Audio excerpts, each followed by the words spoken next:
Now it's believed French President Emmanuel Macron is moving towards recognising a Palestinian state, but some believe such a move could be an ineffective way to encourage Israel towards a peace deal. Let's speak to journalist and author of Fixing France, Nabila Ramdani. Nabila, it's a pleasure to have you on the show. Thank you for joining us.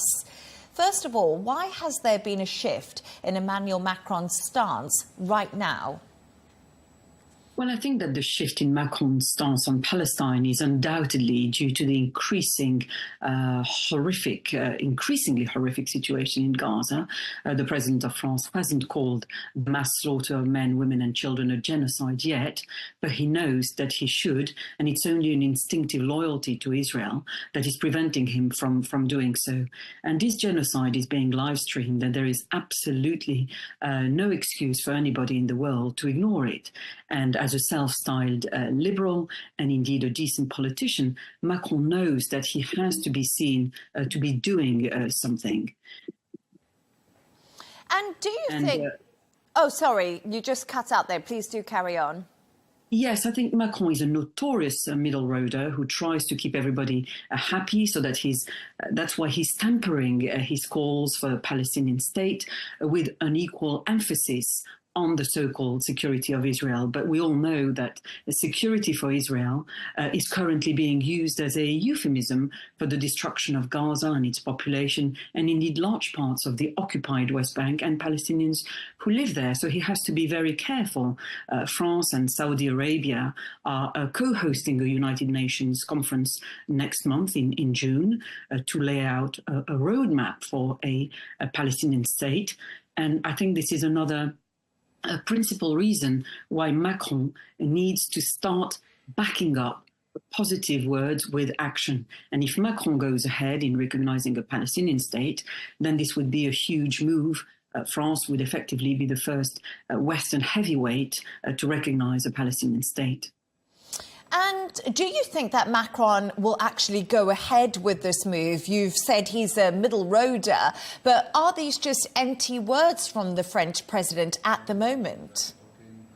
Well, as we know from the entire history of the Israel-Palestine conflicts, words frequently turn out to be weasel ones. And again, we need to recognize what a duplicitous politician President Macron can be. He says one thing to impress one set of people and then says something completely different to another set of people. But in recent weeks, his foreign minister has suggested there could be sanctions against Israel. And so perhaps something is changing. And it was only last week that Jean-Noël Barrot came out with some of the most emotive words about Palestine that I think I've heard from a French government minister. And he said, and this is a quote from him, we cannot leave the children of Gaza a legacy of violence and hatred. So all this must stop. And that's why we're determined to recognize a Palestinian state. And I think those words aptly sum up the change in the French position.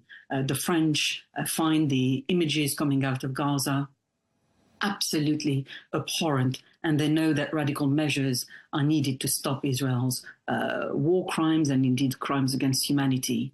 And dare I say, Barrot very pointedly spoke about the need for concrete action and not just words. For example, he urged the European Union to review its entire relationship with Israel, especially in regards to Israel violating human rights.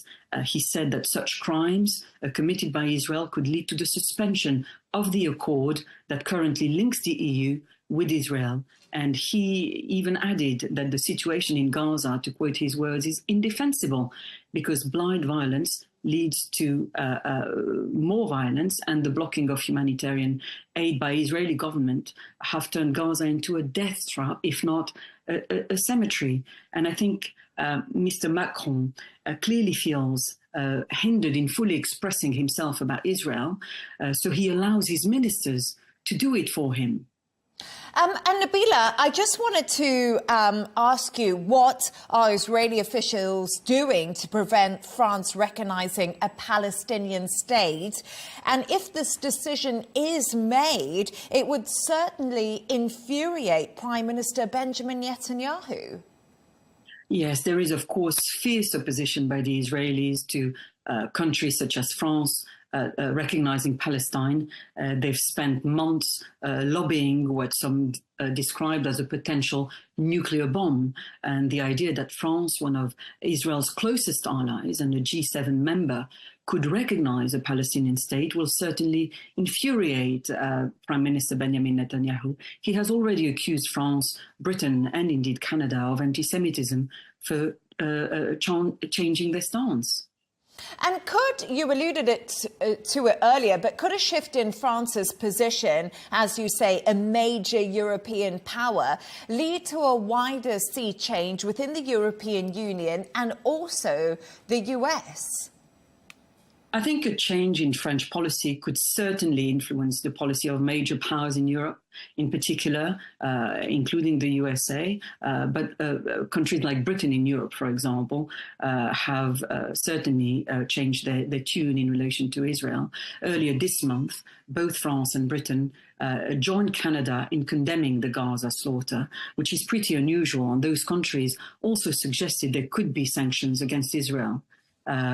France's most bold move, if it goes ahead, could also add momentum to a movement normally associated with smaller European countries that are generally far more critical of Israel. And those countries that have recognized the state of Palestine in recent years have included Ireland, Norway, and Spain. I've spoken to French diplomats who said that this is a real emergency and the world needs to move from words to deeds. Concrete measures are necessary. And these diplomats caution that while Mr. Macron now broadly favors the recognition of a Palestinian state, he has yet to make a final decision, and this will depend on how the situation in Gaza continues to play out. And this is why the June conference is so important. Nabila Ramdani, journalist and author of Fixing France, thank you for joining us and thank you for your insights.